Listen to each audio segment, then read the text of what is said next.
कल के विषय में कोई प्रश्न है?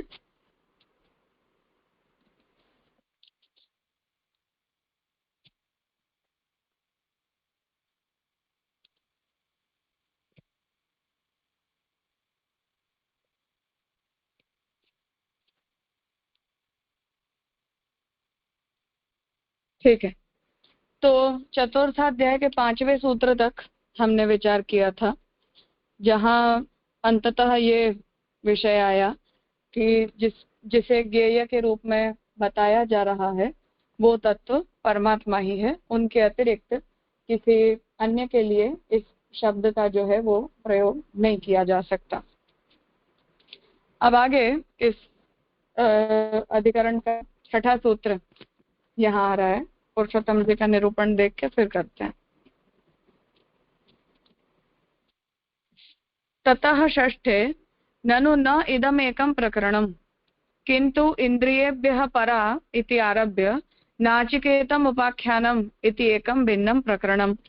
अब पूर्व पक्षी की तरफ से कल ये निरूपण हुआ कि हमें किसी एक विषय वाक्य को यहाँ निर्णायक नहीं समझना चाहिए, परंतु पूरे के पूरे प्रकरण के आधार पर हमें ये निर्णय करना चाहिए।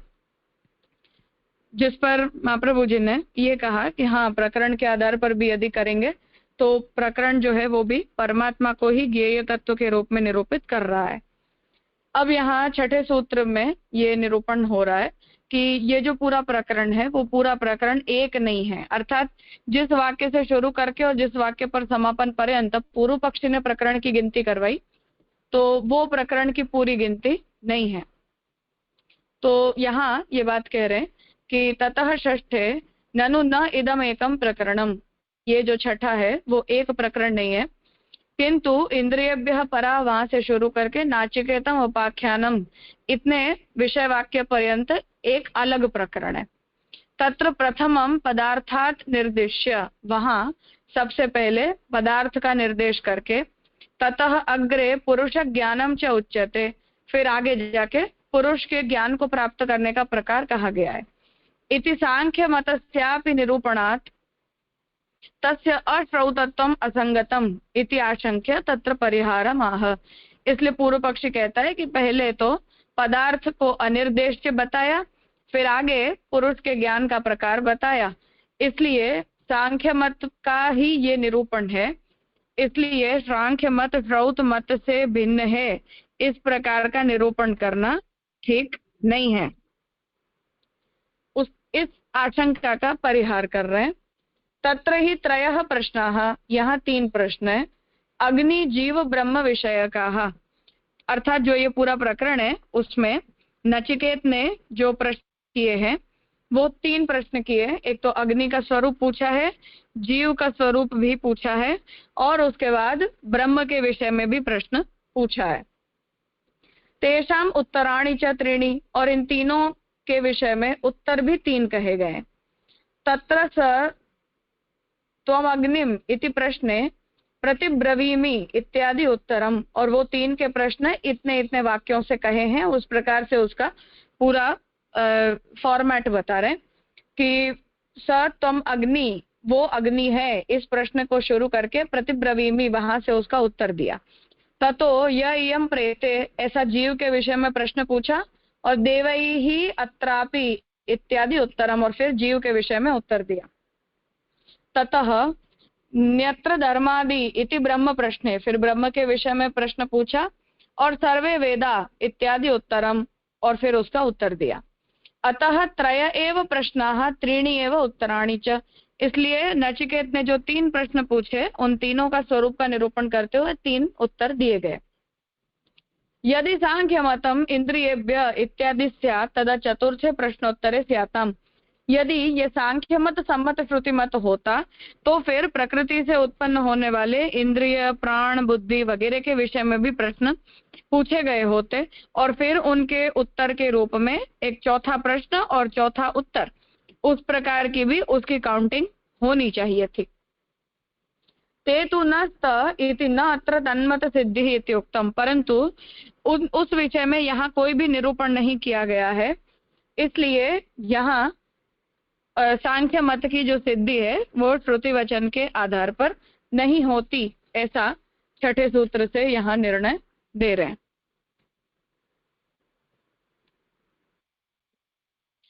तो अब छठा सूत्र यहाँ आ रहा है, त्रयाणाम एव च एवं उपन्यासः प्रश्नश्च। तो तीन के ही विषय में यहाँ उपन्यास अर्थात जवाब दिए गए हैं, इसलिए उतने ही यहाँ प्रश्न भी हैं, ऐसा सूत्र का अर्थ है। हम इस सारे प्रकरण को एक नहीं मानते। तो पूर्व पक्षी ने जो ये बात कही कि ये पूरा एक ही प्रकरण है, इसलिए ये पूर्व प्रकरण के आधार पर जो है वो इसका निर्णय होना चाहिए। तो महाप्रभु जी कह रहे हैं कि हम आपने जो गिनती करवाई उतने पूरे वाक्य को हम एक प्रकरण नहीं मानते हैं, किंतु इंद्रियेभ्यः परा से आप प्रारंभ कर नचिकेत उपाख्यान तक भिन्न प्रकरण मानते हैं। तो उसके बाद अर्थात पहले एक प्रकरण पूरा हो जाता है, फिर नचिकेत के उपाख्यान से अलग प्रकरण शुरू होता है। इसमें सर्वप्रथम पदार्थ का निर्देश किया गया है, उसके बाद एष सर्वेषु भूतेषु इत्यादि में पुरुष संबंधी ज्ञान है तथा अशब्दम इत्यादि में प्रकृति संबंधी ज्ञान है। इस प्रकार इसमें सांख्य मत का ही निरूपण है। आपकी परमात्मा पर अशब्दत्व की बात ठीक नहीं है, इस आशंका को प्रस्तुत कर परिहार करते हैं कि त्रयाणाम एवं उपन्यासः प्रश्नश्च। तो पूर्व पक्षी ये बात कहता है कि एक अलग प्रकरण है और इस प्रकरण में प्रकृति के विषय में ज्ञान दिया गया है, और ये जो प्रकृति विषय ज्ञान है वो सांख्य मत सम्मत है, इसलिए यहाँ पूरे प्रकरण का ज्ञेय केवल परमात्मा है। ये जो हमारा महाप्रभु जी का जो मत है उस पर पूर्व पक्षी कहता है कि ये बात मुझे ठीक नहीं लगती है। तो इस प्रस्ताव का परिहार करते हैं कि त्रयाणाम एवं उपन्यासः प्रश्नश्च इस सूत्र से। हमारे व्याख्यान में तो 3 प्रकरण हैं, तो महाप्रभु जी कह रहे हैं कि मेरे हिसाब से यहाँ 3 प्रकरण है, अन्यथा वैसे तो 4 प्रकरण है, और बिना उसके तो देखें तो फिर 4 प्रकरण है। तीसरी वल्ली का प्रसंग है कि नचिकेत यम से पूछता है, हे मृत्यु, मुझ श्रद्धालु को स्वर्ग स्थिति अग्नि के स्वरूप का उपदेश दो। तो जीवात्मा के स्वर्ग में स्थिति कैसी होती है और अग्नि का स्वरूप क्या होता है, इस विषय में पूछा। इस प्रथम प्रश्न के उत्तर में यम प्रब्रवीमि, मैं इस बात को कहता हूँ, ऐसा कह के और अग्नि के स्वरूप का निरूपण करते हैं। द्वितीय प्रश्न में पूछता है कि जो यह मरता है उसका मरणोत्तर अस्तित्व नहीं रहता, ऐसा मत है, अस्तित्व रहता है, ऐसा दूसरा मत है। अर्थात जिसकी मृत्यु होती है वो जीवात्मा की मृत्यु के बाद क्या गति होती है, इस विषय में दूसरा प्रश्न पूछा है। यम देवई ही अत्रापि उत्तर देते हैं, अर्थात यम ये कहते हैं कि देवता भी इस रहस्य को नहीं जानते, इसलिए मैं तुम्हें ये रहस्य नहीं कह सकता। परंतु फिर भी नचिकेत जब उस बात पर अड़े रहते हैं तब फिर से यम उन्हें मृत्यु का रहस्य बताते हैं। अन्यत्र धर्मात इत्यादि तृतीय प्रश्न करने पर सारे वेद जिस पद को प्राप्त करते हैं, अर्थात ब्रह्म की प्राप्ति कैसे होती है, इस विषय में नचिकेत ने पूछा, तो यम ने उसका उत्तर दिया। इस प्रकार अग्नि, जीव और ब्रह्म संबंधी प्रश्नोत्तर हैं। तो महाप्रभु जी कह रहे हैं कि इसलिए यहाँ 3 प्रश्न हैं और 3 उसके उत्तर हैं। यदि इंद्रियेभ्यः परा, अर्थात जो मूल विषय वाक्य था कि जो इंद्रिय से उत्तम बुद्धि है, बुद्धि मन है, मन से उत्तम बुद्धि है, बुद्धि से उत्तम पुरुष है और पुरुष से पर, ऐसे कह के जो वाक्य है वो सांख्य मत का निरूपण करते हैं, तो फिर चौथे प्रकरण पर का उपन्यास करना पड़ेगा। अर्थात अगर ये सांख्य मत का निरूपण है ऐसा हम कहेंगे तो हमें एक चौथा प्रकरण बनाना पड़ेगा। उपन्यास में प्रश्नोत्तरों की ही व्याख्या होगी, उसमें तो प्रकृति की चर्चा है नहीं। तो नचिकेत और यम के बीच का जो संवाद है उसमें तो कहीं भी प्रकृति के विषय में कोई चर्चा की नहीं गई है, इसलिए ये सांख्य सम्मत निरूपण नहीं है। इस प्रकार 3 ही प्रकरणों की सिद्धि होती है, अर्थात चौथा प्रकरण सिद्ध नहीं होता, इसलिए यहाँ सांख्य मत सम्मत कोई निरूपण नहीं हो रहा है, ऐसा सिद्धांत बता रहे हैं।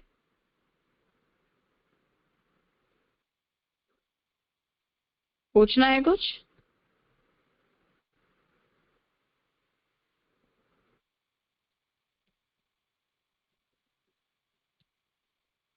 हाँ मास्टर जी। हाँ, जय दंडवत प्रणाम। जय, एक तो 2-3 लाइन के बाद में आपकी आवाज ब्रेक हो रही है, और दूसरा ये है कि प्रसंग में जो है हमारी पुस्तक में 211 पेज नंबर पर लास्ट में 4 लाइन के ऊपर अग्नि, जीव और ब्रह्म, तो अग्नि के संबोधन काय के लिए किया गया, ये समझ में नहीं आया।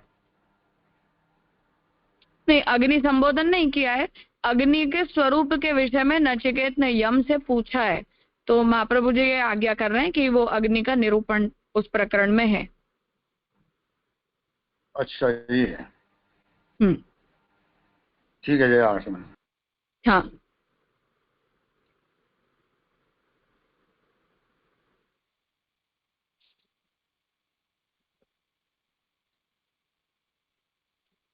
हाँ कहिए। हाँ, दंडवत प्रणाम राजा। ये अन्यत्र धर्माद, ये इसका मतलब क्या पूछा जा रहा है और उसमें क्या उत्तर आया, वो समझ नहीं पड़ा। वो तो मूल उपनिषद में ही है, ब्रह्म के विषय में पूछा है।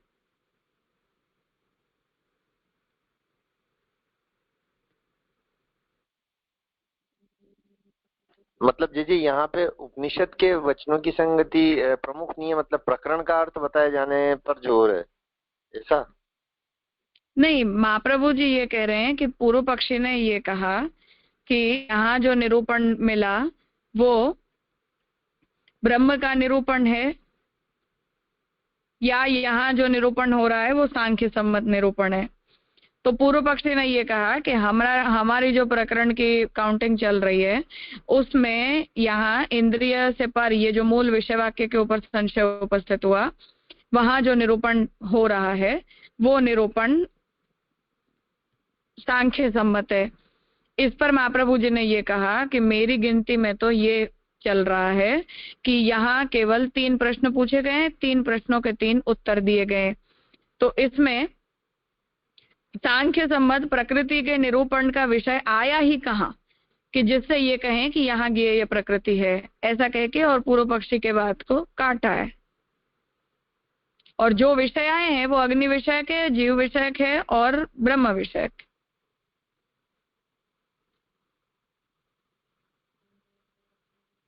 जी जी जी, स्पष्ट हुआ। फिर जी इसमें ये जो पहली पंक्ति है कि हमारे व्याख्यान में तो 3 प्रकरण है, अन्यथा वैसे तो 4 प्रकरण है, तो ये पूर्व पक्ष में है क्या? मतलब वैसे तो 4, मतलब हाँ, पूर्व पक्षी उसे पूरा प्रकरण मान रहा है ना। महाप्रभु जी ने कहा कि नचिकेत उपाख्यान तो अलग है, वो इंद्रियभ्यः परा वाला जो विषय वाक्य है वो उस प्रकरण का पार्ट नहीं है।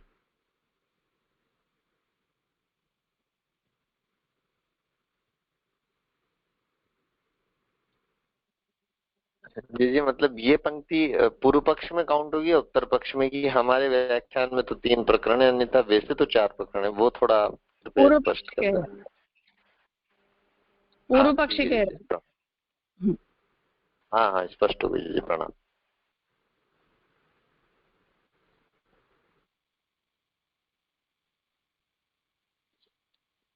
हाँ नीलेश भाई।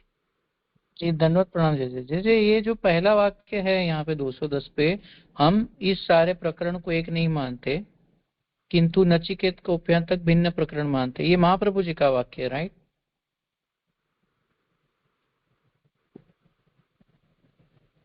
हाँ, वहाँ वो प्रथम वाक्य तो महाप्रभु जी का है जहाँ महाप्रभु जी इसका डिस्टिंक्शन बता रहे। सर्व में पदार्थ का निर्देश किया वो पूर्व पक्ष है, एम आई राइट?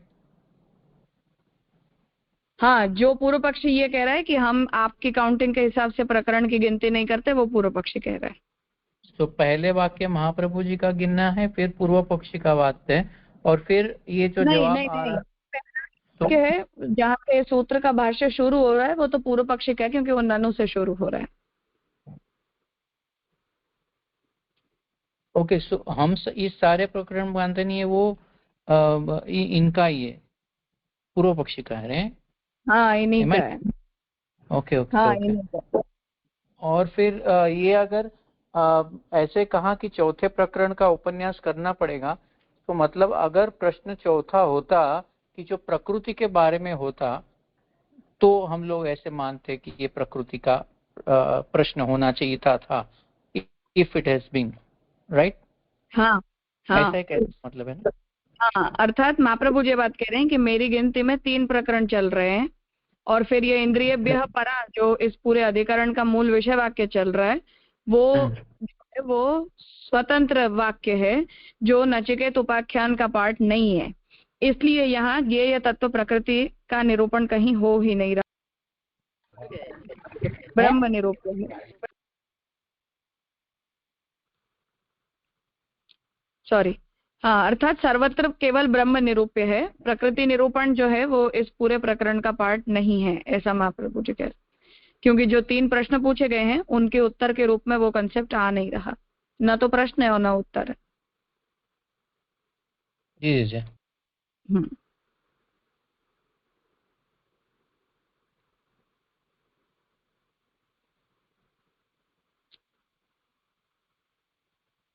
और कुछ है?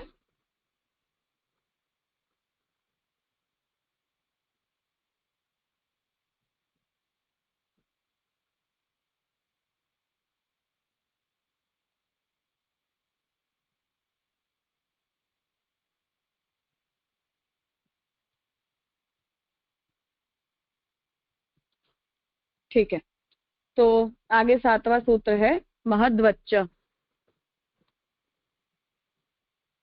ततः सप्तमे, अभी 7वें सूत्र में जो अधिकरण का अंतिम सूत्र है, ननु मतांतरे अन्यत्र प्रसिद्धाः शब्दाः ब्रह्मवादे ब्रह्मपरतया कथं योजयितुं शक्या इति आशंक्य महद्दृष्टान्त उक्तः। अब अन्य मत का उपक्रम करके पूछ रहे हैं कि अन्यत्र प्रसिद्ध जो शब्द हैं उनको ब्रह्मवाद में ब्रह्मपरतया कैसे योजित किया जा सकता है।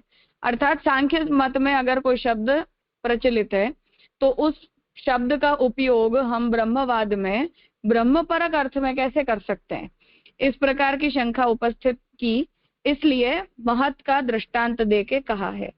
यथा महत् शब्दों, जैसे महत् शब्द का उपयोग महान्तम विभुम आत्मानम इत्यादौ ब्रह्मपरः, तो जैसे जो महान शब्द है, महत् अर्थात जो बड़ा हो, ग्रेट हो, उस अर्थ में जो महत् शब्द का प्रयोग किया जा रहा है, वो महत् शब्द जो व्यापक होता है, आत्मा होता है, उसके लिए महत् शब्द का प्रयोग किया गया है। उस तरह जैसे वो शब्द ब्रह्मपरक है, उसी तरह जो अव्यक्त शब्द है वो भी अक्षरपरः तथा अव्यक्त शब्दोपि अक्षरपरः। तस्मात् इंद्रियादिवाक्येन न सांख्य मत सिद्धः किंतु ब्रह्मवाद एव अत्र सिद्ध्यति इति उक्तम। इसलिए इंद्रियादि परः इस विषय वाक्य में जो निरूपण हो रहा है वो निरूपण ब्रह्मपरक ही है, सांख्य मत सम्मत वो निरूपण नहीं है, ऐसी यहाँ इस 7 सूत्रों वाले अधिकरण से यहाँ सिद्धि की। महद्वच्च, महत् की तरह भी, मतांतर में तो अव्यक्त शब्द दूसरी ही ओर संकेतित है, फिर ब्रह्मवाद में ब्रह्मपरक ही कैसे मानते हैं। आप पूर्व पक्ष ये कह रहा है कि जो सांख्य मत है वहां अव्यक्त शब्द का उपयोग तो किसी और के लिए अर्थात पुरुष के लिए किया जाता है, फिर ब्रह्मवाद में अव्यक्त शब्द का उपयोग केवल ब्रह्म के लिए कैसे हो सकता है। ऐसी शंका कर परिहार करते हैं कि जैसे महानतम विभुम आत्मानम वेदाहम एतम पुरुषम महानतम इत्यादि में महत शब्द ब्रह्मपरक माना गया है, वैसे ही अव्यक्त शब्द भी अक्षरवाचक है। सांख्य मत की तरह वेदांत में भी महत शब्द प्रकृति परक हो ऐसा नहीं कह सकते। तो महत शब्द का जो महत तत्व है वहां महत शब्द का उपयोग प्रकृति से जन्य प्रथम तत्व के लिए किया जाता है, परंतु हमारे वहां महत तत्व ऐसा हम कहते हैं तो प्रकृति जन्य तत्व भी हो सकता है, पर महत पद का जो उपयोग है वो महान होने के अर्थ में ब्रह्म के लिए किया जाता है, इसलिए हमारे मत में वो प्रकृति परक है ऐसा हम नहीं कह सकते। इसलिए इंद्रियादि वाक्य में सांख्य परिकल्पित पदार्थों का नाम भी नहीं है, इसलिए ये जो इंद्रियादि वाक्य है वहां सांख्य द्वारा परिकल्पित जो पदार्थ है उनका कोई नाम मात्र भी नहीं है। सूत्रस्थ चकार अधिकरण की पूर्ति का द्योतक है, इसलिए यहाँ श्रुति में जो निरूपण हुआ है वो सांख्य मत का निरूपण नहीं है पर ब्रह्मवाद का निरूपण है, ऐसा सिद्ध करके अब यहाँ इस प्रथम अधिकरण को 7 सूत्रों से संपन्न किया। कुछ पूछना है?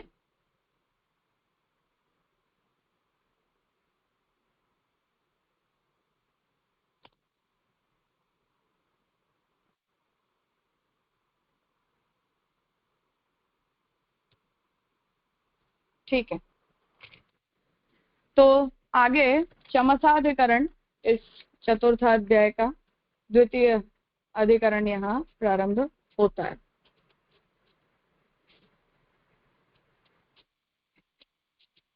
चमसवद अविशेषात, यहाँ से चमसाधिकरण शुरू हो रहा है। पुरुषोत्तम जी का विवेचन देख के फिर आगे करेंगे। ततः द्वितीय त्रिसूत्रे, अब ये जो द्वितीय अधिकरण यहाँ प्रारंभ हो रहा है वो 3 सूत्रों वाला है। चमसवद इति अधिकरणे अजामेकाम इत्यादीनि श्वेताश्वतर वाक्यानि विषयत्वेन उपन्यस्य। तो अजामेकाम लोहित शुक्ल कृष्ण वर्णाम, ये जो श्वेताश्वतर उपनिषद का वाक्य है इसका विषय वाक्य के रूप में उपन्यास करते हुए एतेषु मंत्रेषु अजादि शब्दैः प्रकृतिः परामर्श्यते। तो यहाँ अजामेकाम लोहित शुक्ल कृष्ण वर्णाम, यहाँ जो अजा शब्द है उसका उपयोग प्रकृति के लिए किया गया है। मुक्त अमुक्त भेदेन जीवद्वैविध्यम अजायाः प्रकृतेः एकत्वम अग्रे कपिलस्य नाम च पठ्यते। और मुक्त और अमुक्त के बीच भेद को बताते हुए जीव की द्विविध अवस्था बताइए, और वहां अजायाः अर्थात जो प्रकृति है उसी का निरूपण आगे करके कपिल का नाम भी वहां निरूपित हुआ है।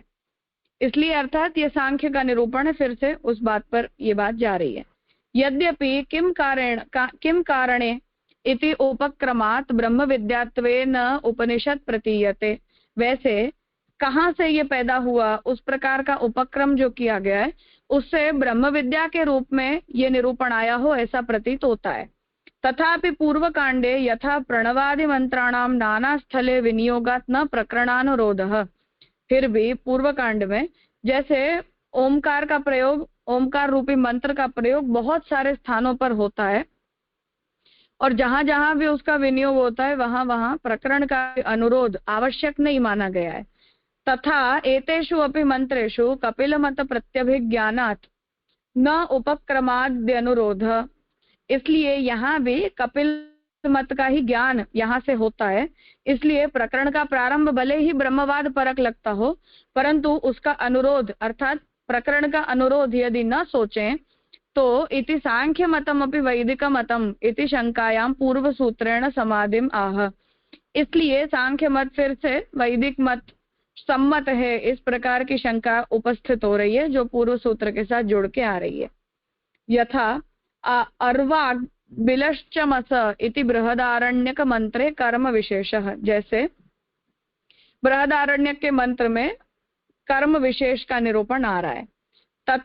तत्र अर्वाग बिलम चमसम यशो रूपम सोमम सप्त होतारो भक्षयेयुः इति कल्पयितुं न शक्यते, तथा प्रकृत मंत्रे लोहित शुक्लादि शब्दैः रजः सत्वादि कल्पयित्वा तद्वशेन सर्वमेव मतम कल्पयितुं न शक्यते।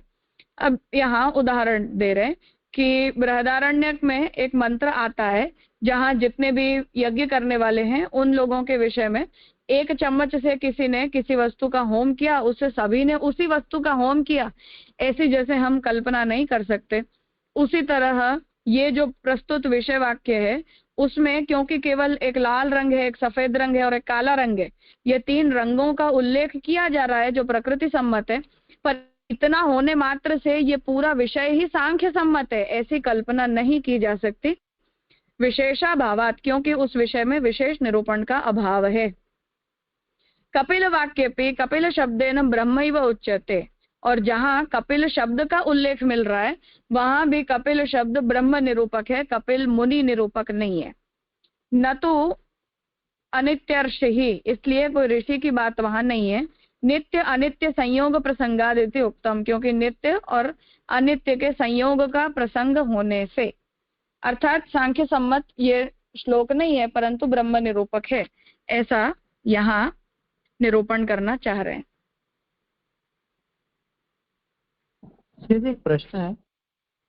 हाँ, मतलब ये जो पूरा जो पाद चलेगा उसमें सांख्य मत का ही मतलब ये वेद में नहीं कहा गया, ऐसे निरूपण की सब्जेक्ट चलेगी या कैसे होगा? अर्थात ये मिसलेनियस वाक्यों का विमर्श इस सूत्र से इस पूरे चतुर्थ अध्याय में करना चाह रहे हैं, और अन्य मतों का ब्रह्मवाद में मिश्रण का निराकरण है, इसलिए ओवरऑल सांख्य मत का ही चलेगा जी। और यहाँ पे ऐसे क्यों कहा कि कपिल जो है वो ब्रह्म के लिए यूज किया गया है, ये कपिल ऋषि नहीं है, ऐसे कौन से बेस पे ये बात कही है? वो तो अब यहाँ महाप्रभु जी भाष्य में आज्ञा कर रहे हैं, इसलिए पुरुषोत्तम जी ने ऐसा निर्णय दिया है। जी।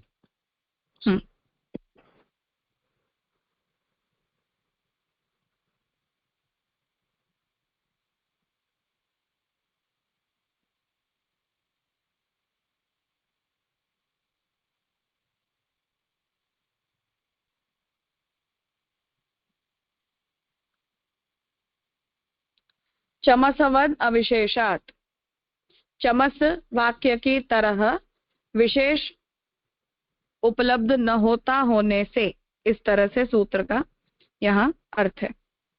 पुनः दूसरी श्रुति से उपस्थित सांख्य मत का निराकरण करने के लिए अधिकरण प्रारंभ करते हैं।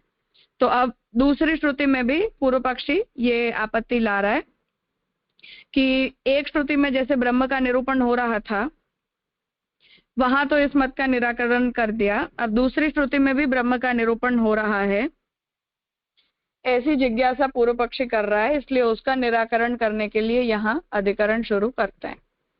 प्रकरण के आधार पर पहले हमारे अर्थ को अन्यथा करते रहे, जहां प्रकरण की अपेक्षा ही नहीं, वहां तो मंत्र में हमारा ही मूल रूप से अर्थ विद्यमान है, उसे तो मानोगे ही।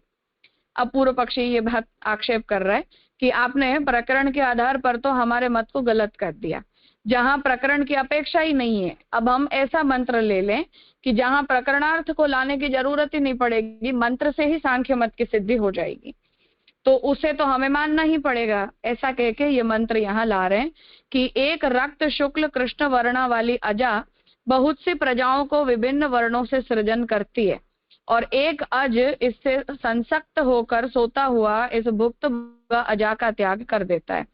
तो अजामेकम लोहित शुक्ल कृष्ण वर्णम बहवी प्रजा विभावयन्ते करके जो श्रुति वचन है, वहां ये निरूपण आ रहा है। यद्यपि यह मंत्र श्वेताश्वरोपनिषद के चतुर्थ अध्याय में है, पूर्वापर संबंध के आधार पर ही इसका तात्पर्य कहना होगा।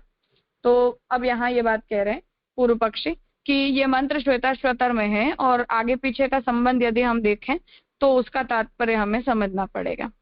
उस जगह ब्रह्मवादी कहते हैं, ऐसा उपक्रम करके ब्रह्म विद्या का ही निरूपण किया गया है। तो प्रकरण तो ब्रह्मवाद का है, क्योंकि वहां शुरू इस बात से किया गया कि ब्रह्मवादी ऐसा कहते हैं। फिर भी पूर्व कांड में प्रणव आदि मंत्रों का ऐसा नियम नहीं है कि उनका जिस अर्थ में प्रयोग हुआ है अन्यत्र उनका उसी अर्थ में प्रयोग हो। तो कह रहे हैं कि फिर भी पूर्व कांड में प्रणव वगैरह जो मंत्र हैं उनके लिए ऐसा नियम नहीं है, अर्थात उसका उपयोग कहीं भी किया जाए तो उसे प्रकरणार्थ की आवश्यकता नहीं पड़ती है, स्वतंत्र रूप से उस मंत्र की मंत्र रूपता होती है।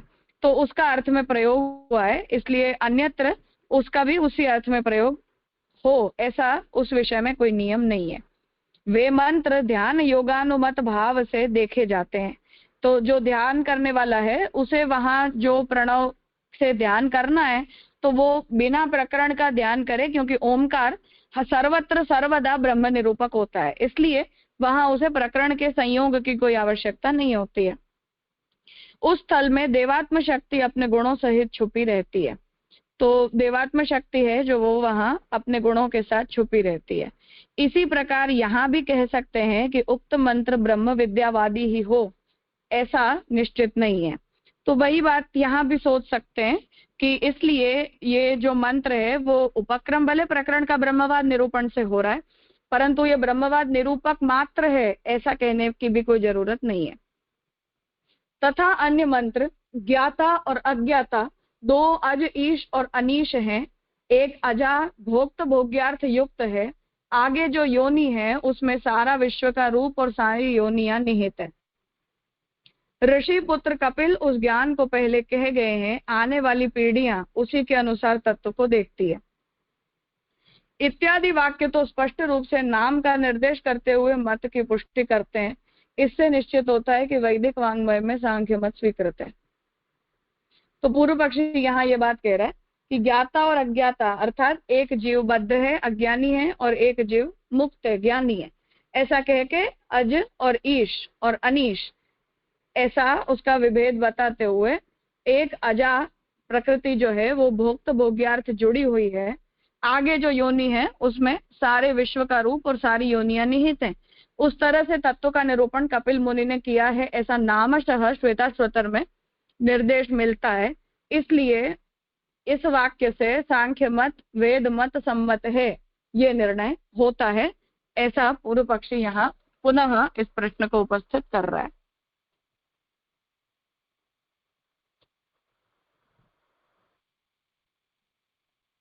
पूछना है कुछ?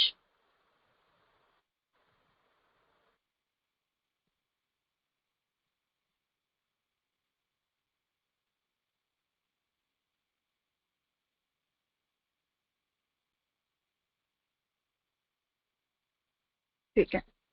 उक्त कथन पर सिद्धांत रूप से चमसवद अविशेषात सूत्र प्रस्तुत करते हैं।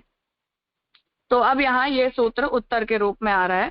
कहते हैं कि अर्वाग विलश चमस इत्यादि मंत्र में जैसे विशेष विधि को निर्धारित करना कठिन है, वहां कर्म विशेष की कल्पना कर उसमें अर्वाग विलश चमस से यशरूप सोम को होता मंत्र से भक्षण करते हैं, ऐसा काल्पनिक अर्थ भी नहीं कर सकते।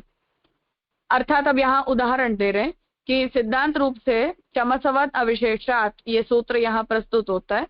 तो कहते हैं कि पूर्व कांड के अंदर एक मंत्र आता है, वहां अर्वाग विलशस चमस वगैरह मंत्र में जैसे विशेष विधि को निर्धारित करना कठिन है, अर्थात वहां क्या कहा जा रहा है वो उतने शब्द मात्र से हम निर्धारित नहीं कर सकते। तो वहां हम यदि किसी विशेष कर्म के विषय में निर्देश दिया जा रहा है, ऐसी यदि हम कल्पना करते हैं, तो उसमें ये जो शब्द है उसके मात्र से यशरूप सोम को होता मंत्र से भक्षण करते हैं, ऐसा काल्पनिक अर्थ हम वहां नहीं कर सकते, परंतु वो किसी कर्म विशेष का निरूपक मंत्र है। उसी तरह प्रकृति के लिए प्रयुक्त रक्त शुक्ल कृष्ण शब्द से सत्व रजतम गुणों की कल्पना कर उसके वश में सारा जगत है, ऐसी कल्पना नहीं कर सकते। तो जो तीन शब्द हैं वो डेफिनेटली प्रकृति के तीन गुणों के निरूपक हैं, परंतु उतना कहने मात्र से ये पूरा मंत्र से सांख्य सिद्धांत का निरूपण कर रहा है, ऐसा आप निर्णय नहीं दे सकते। कपिल ऋषि वाक्य भी निष्कृषि वाचक है। लोग इस नाम के ऋषि को जन्म लेने वाला न मान लें, इस बात को बतलाने के लिए नाम लेकर निर्देश किया गया है। तो जो ये कपिल ऋषि है वो निष्कृषि वाचक है, अर्थात विभूति रूप वाचक शब्द है। कोई ऋषि जो हमारे जैसा जन्म लेने वाला है ऐसा उसे न मान लें, इसलिए उस नाम का निर्देश वहां किया गया है। सांख्य मत वाले कपिल की चर्चा नहीं है, केवल मंत्र मात्र से बिना किसी श्रुति प्रकरण के विशेष कल्पना करना शब्द नहीं है। तो यहाँ कह रहे हैं कि केवल ये एक मंत्र को ध्यान में रखे बिना किसी प्रकरण का विचार किए विशेष कल्पना करके और इसे सांख्य मत कह देना, ये बात ठीक नहीं है। ऐसा निर्णय यहाँ महाप्रभु जी इस विषय में दे रहे हैं।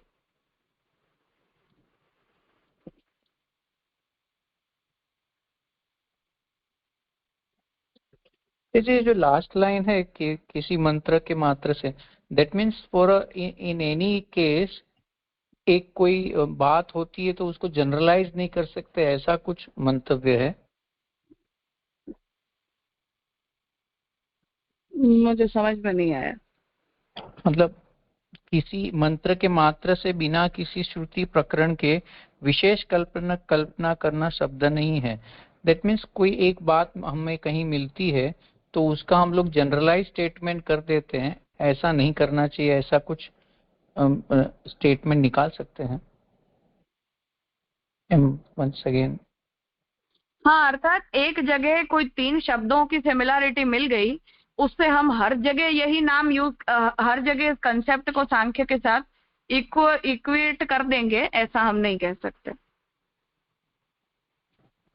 जी। और ये जो कपिल की बात है, कपिल मुनि ऋषि वाक्य भी निष्कृषि वाचक है, तो निष्कृषि वाचक मतलब क्या? मतलब कि नित्य तत्ववाचक है। ब्रह्म। हाँ, जी जी जी।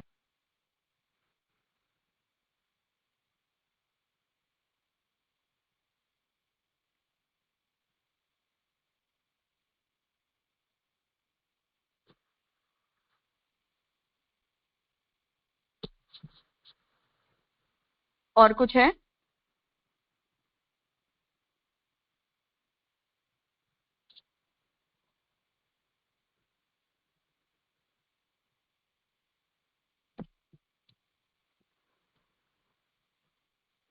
ठीक है।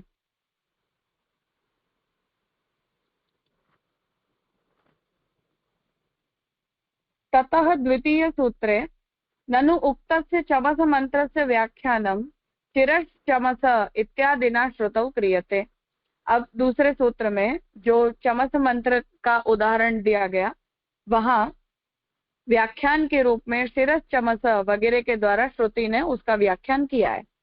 तथा अत्र मंत्र व्याख्यान भावात, पर यहाँ जो अजामेकम लोहित शुक्ल कृष्ण वर्णम, ये जो विषय वाक्य है, इस विषय में कोई अलग से व्याख्यान उपलब्ध न होता होने से तद दृष्टांत अत्र न युक्त, तो वो दृष्टांत यहाँ ठीक नहीं है। इतनी आशंकाम तु शब्देन परिहरन, ऐसी आशंका की गई है, तो उसका तु शब्द के द्वारा परिहार करके अजार शब्दार्थ कथन मुखेन समाधत्ते, तो अजार शब्द के अर्थ का निरूपण करके और पूर्व पक्ष के मत का समाधान किया है। अत्र अजार शब्देन ज्योति ही उच्यते, तो अजार शब्द का अर्थ यहाँ ज्योति है।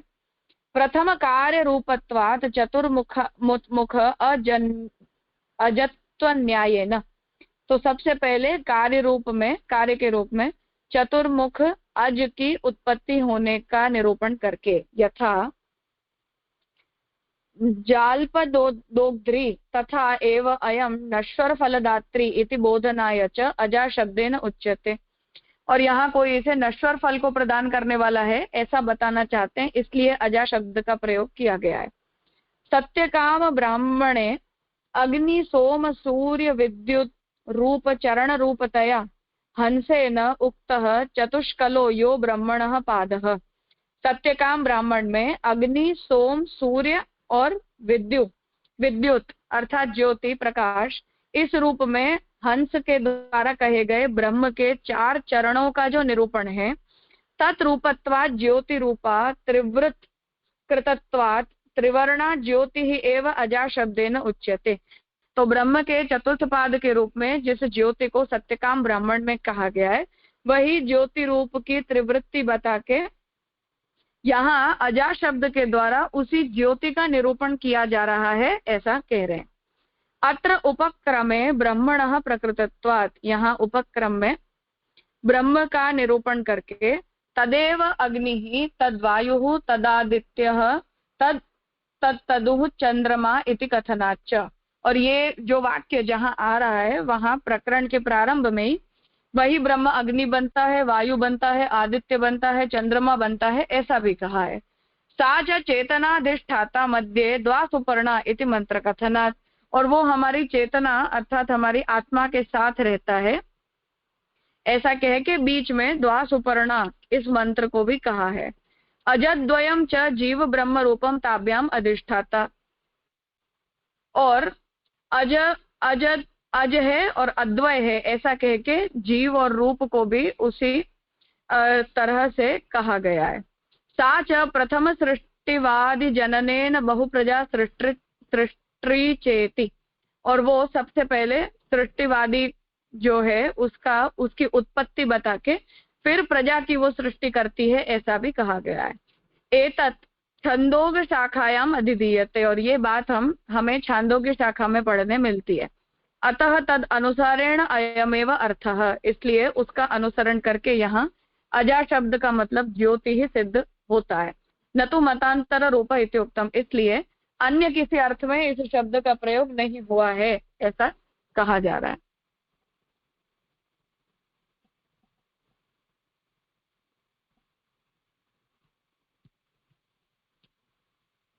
हाँ भानुबेन। હા મૈત્રેય પ્રણામ. તો વેદમાં સાંખ્યનું પ્રતિપાદન ક્યાં છે નહીં એવું સમજવું અહીં? हाँ, निरीश्वर सांख्य का निरूपण नहीं है ऐसा। शेषवर का तो है ना? शेषवर तो अलग चीज है, उसे तो हम अलग मानते ही नहीं है ना। हाँ, तो वो उनका तो वो क्या कहीं कहीं होगा ना वेद में। हाँ। और वहाँ प्रकृति को ये अजा कहा है ना, यहाँ प्रकृति को, यहाँ अजा को ज्योति शब्द से निरूपित कर रहे हैं ना। हाँ, अजा शब्द का मतलब यहाँ ज्योति है।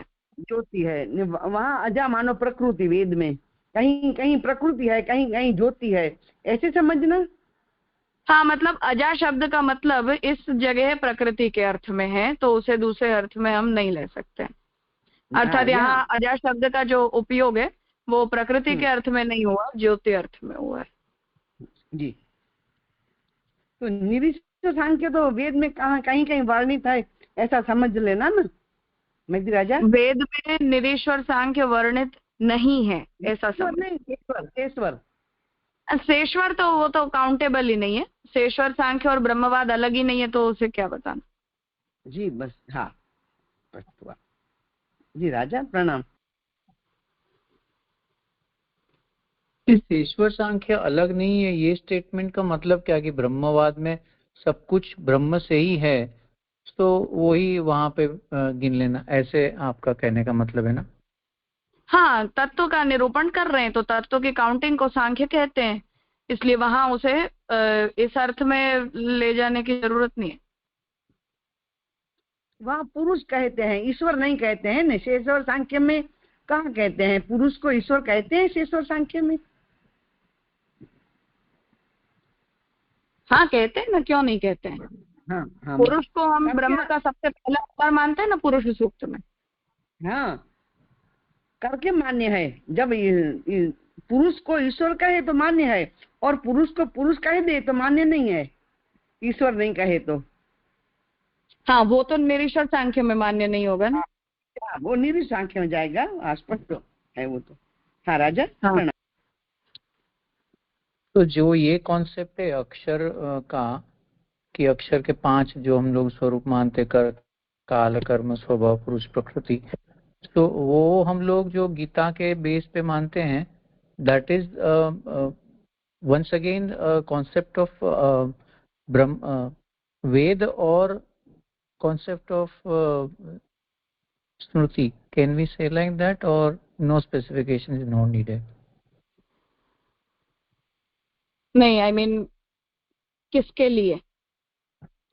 जैसे आप ही अभी बात कही तो मुझे ख्याल आया कि जो अक्षर का निरूपण करते हैं गीता में, और जो हम लोग ऐसे कहते हैं कि अक्षर के जो 5 कॉन्सेप्ट है, दैट इज कैरेक्टर से, प्रकृति, पुरुष, काल, कर्म, स्वभाव, तो वो जो कॉन्सेप्ट है, that concept is also described in Veda और नॉट, ऐसे?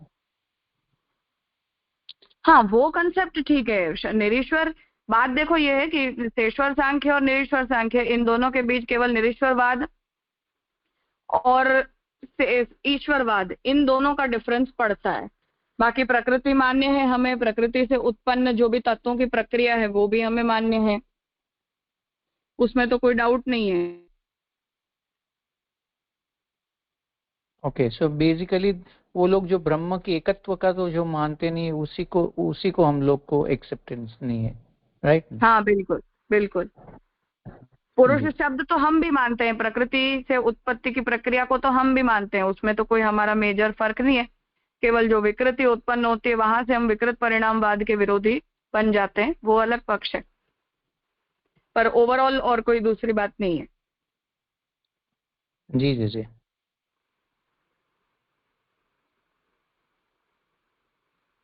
ये विकृति कहाँ होती है, कहाँ स्टेज पर आती है विकृति? अपनी और सांख्य में विकृति आती है तो वो कौन सा स्टेज है? प्रकृति और पुरुष? प्रकृति से जो पैदा होता है वहाँ विकृति मानी गई है निरीश्वर सांख्य के मत में।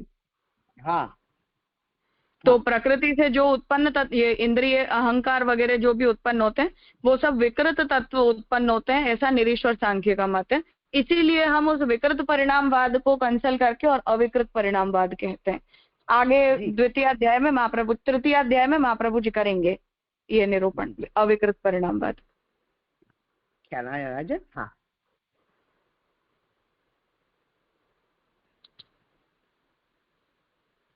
और कुछ है?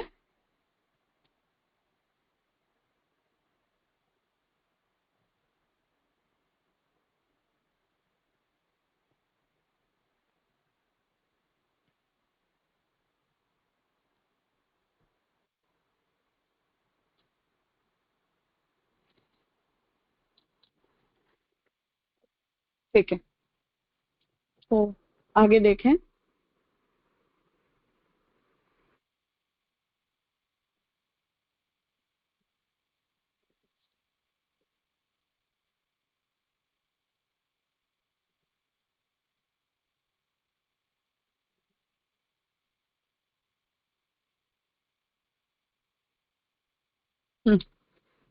ज्योतिः उपक्रमात्तु तथा ही अधितम एके।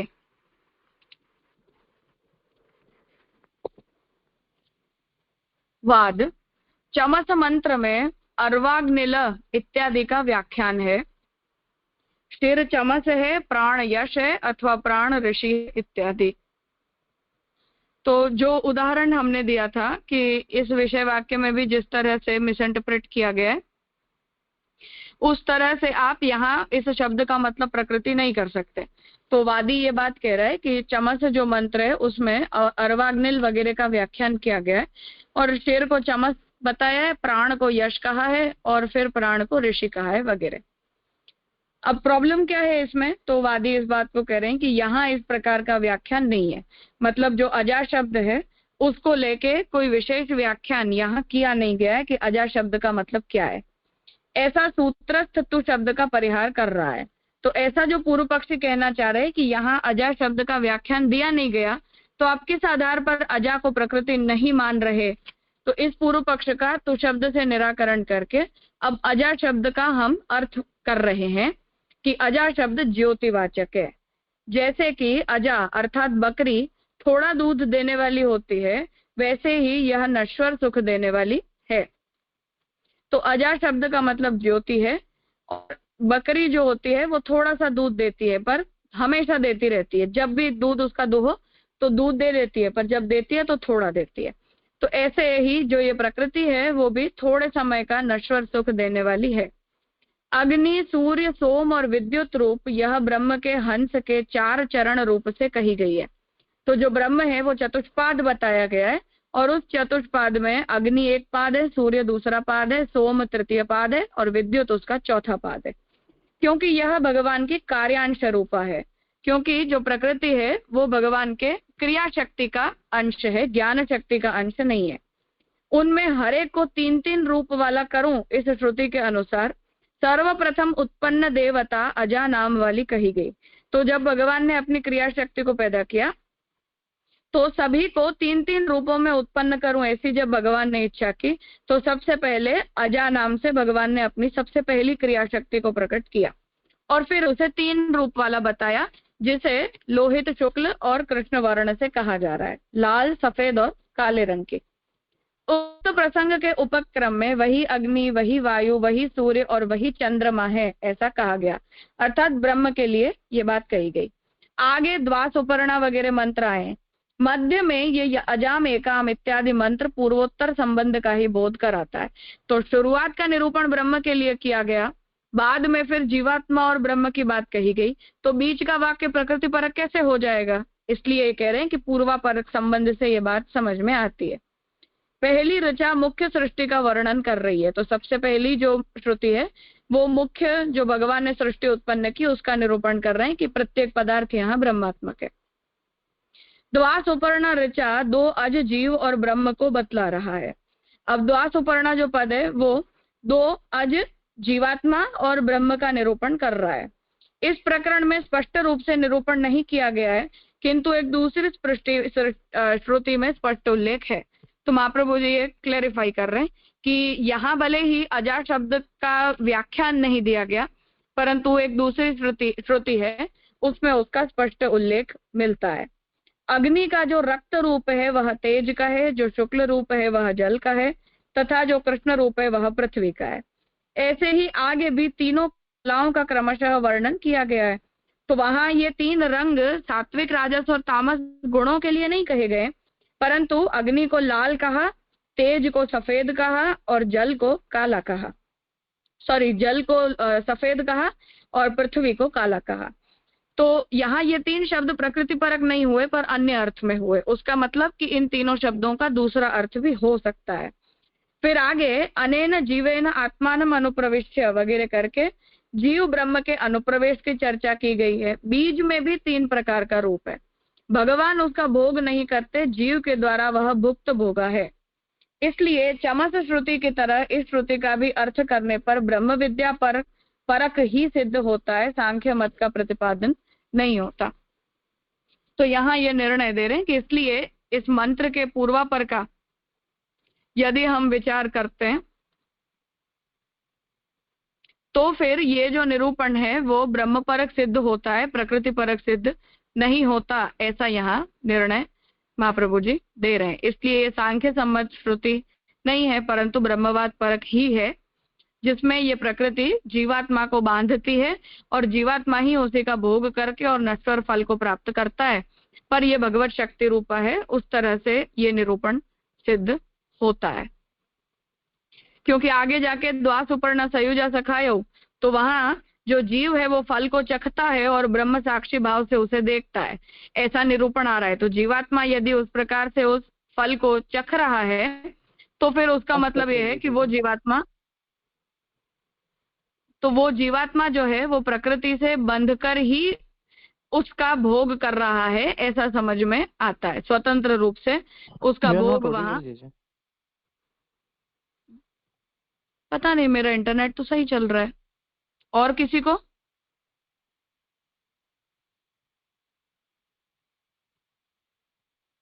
और कोई बताएगा? રાજા સરસ આવે છે અવાજ તો, ક્યાંય તૂટતો નથી। हाँ, तो नीलेश भाई आपके इंटरनेट का कुछ રાજા જરા આ સમજાવજો ને, અજામ એકામાં જરા ન સમજાયું બરોબર। तो कल कर लेते हैं, अभी 4 मिनट है, फिर पूरा नहीं हो पाएगा। कल कर लेते हैं, इस मंत्र का अर्थ करके सूत्र को देख लेंगे। ठीक है, तो आज का विषय यहाँ रखते हैं, आगे कल करेंगे। प्रणाम राजा।